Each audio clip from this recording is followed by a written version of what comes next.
Hello friends, आप सबका स्वागत है लाइफ साइंस कैफ़े में और आप देख रहे हो 8th क्लास की साइंस की समरी। ठीक है, फर्स्ट चैप्टर की समरी से हम स्टार्ट कर रहे हैं।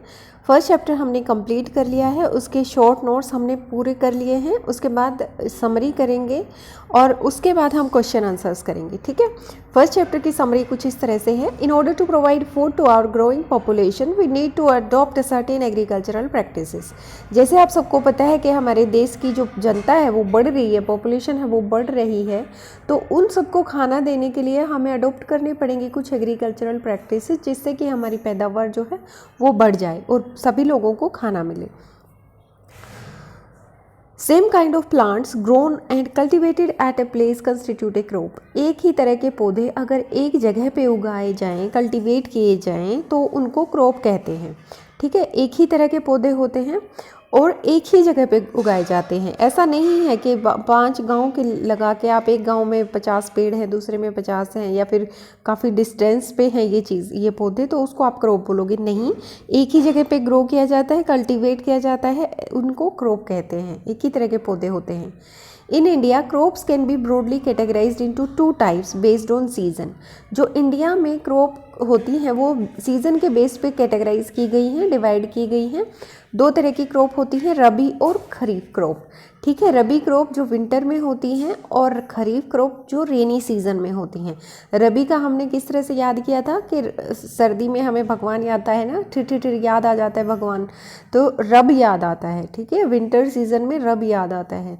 अब रेनी सीजन में क्या कौन कौन सी क्रॉप होती है उसके अकॉर्डिंग आप याद कर सकते हो। जैसे सर्दी में कौन कौन सी होती है, चना होता है, गेहूँ होता है ना, और साथ में हमारा सरसों होती है। तो इस तरह से रबी क्रॉप हमारी हमें याद हो गई। उसके बाद खरीफ क्रॉप में रेनी सीजन में कौन सी होती है, जैसे आप चावल कह सकते हो, चावल जो है वो एक खरीफ क्रॉप है। It is necessary to prepare soil by tilling and levelling. ये बहुत ज़रूरी है कि हमें सोइल को पहले तैयार करना चाहिए टिलिंग प्रोसेस से और लेवलिंग से। टिलिंग उसको उखाड़ते हैं, पहले मिट्टी को उखाड़ते हैं किसी हैरो से, कल्टीवेटर से, इस तरह से, और फिर उसको एक पीछे ट्रैक्टर के पीछे, या पहले जैसे ऊँट से करते थे ये काम, तो लेवलिंग करते हैं, मतलब एक सार कर देते हैं, उसका जो लेवल है वो सेम कर देते हैं। पहले उसे उखाड़ना, फिर जो मिट्टी उखड़ के आती है तो उसमें पत्थर बन जाते हैं, मिट्टी के डले से बड़े बड़े बन जाते हैं। फिर उसको एक फट्टे से या किसी ऐसे इंस्ट्रूमेंट से कि वो आसानी से कट जाए और वहाँ पे रेत बन जाए, पूरे वो मिट्टी के डले ना रहे वहाँ पे। Plough and leveller are used for this purpose. Plough क्या होता है, एक हल जैसा होता है। एक लेवलर क्या होता है, जो लकड़ी का तख्ता कह सकते हो आप, तख्त कह सकते हो, इंस्ट्रूमेंट होते हैं जिनको इस पर्पज़ के लिए यूज़ किया जाता है। Sowing of seed at appropriate depth and distance gives good yield. देखो, सीड को उगाने का भी एक तरीका होता है। एक अप्रोप्रिएट, बिल्कुल सही डेप्थ होनी चाहिए, गहराई बिल्कुल सही होनी चाहिए, और उनके बीच की डिस्टेंस भी सही होनी चाहिए ताकि हमें अच्छी यील्ड मिल सके। Good variety of seeds are sown after selection of healthy seeds. Sowing is done by seed drills. देखिए, अच्छी वैरायटी के सीड्स को सिलेक्ट करना, ठीक है, हेल्दी सीड्स को सिलेक्ट करना, और ये फिर उनको बोना, किस तरह से उनको सीड ड्रिल की हेल्प से बोया जाता है ताकि हमारी पैदावार बहुत अच्छी हो।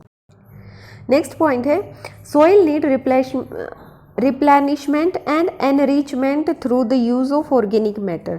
सोइल को किस चीज़ की ज़रूरत होती है, रिप्लेनिशमेंट की, मतलब उसके न्यूट्रिएंट्स हैं वो रिप्लेनिश होते रहें, वो भरपूर रहें through the use of organic manure. हमें उसमें ऑर्गेनिक मैन्योर को यूज़ करना चाहिए। ऑर्गेनिक मैन्योर क्या है, जो डिकम्पोजिशन से बनता है, और किसकी डिकम्पोजिशन होती है यहाँ पे, प्लांट्स रेजिड्यू की, एनिमल वेस्ट की, इस तरह से उसको डिकम्पोज करके मैन्योर बनाया जाता है। एंड फर्टिलाइजर्स, और ये चीज़ फर्टिलाइजर से भी की जाती है, रिप्लेनिश किया जाता है न्यूट्रिएंट्स को, फर्टिलाइजर्स जो फैक्ट्री में बनते हैं।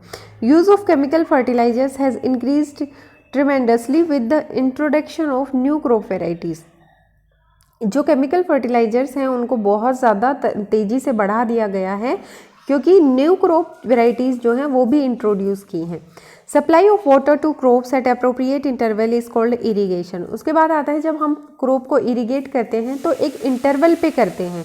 ऐसा नहीं है कि खेत में या तो पानी भर ही दिया, भरा ही रहेगा, हम उसको कंटिन्यू भर के ही रखेंगे, ऐसा नहीं है।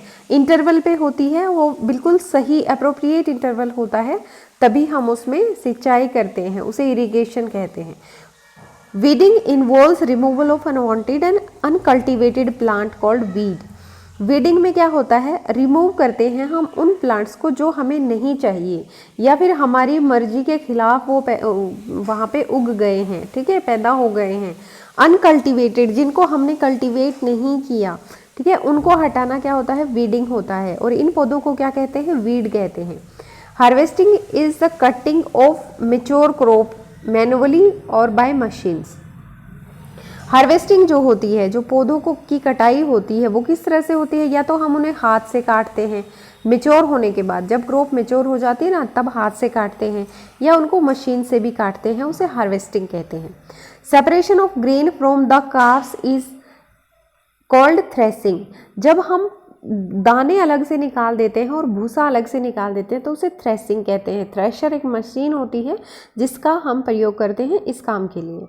Proper storage of grain is necessary to protect them from pests and micro organism. जो प्रॉपर स्टोरेज होती है ग्रेन की, दानों की, उनको स्टोर करके रखना फ्यूचर में ताकि हम इस्तेमाल कर सकें, बहुत ज़रूरी है उनको प्रोटेक्ट करना पेस्ट से और माइक्रो ऑर्गेनिज्म से। बहुत छोटे छोटे माइक्रो ऑर्गेनिज्म होते हैं, फंगस भी लग जाती है, तो उससे बचा के इनको रखना बहुत ही ज़रूरी है। Food is also obtained from animals for which animals are reared. This is called animal husbandry.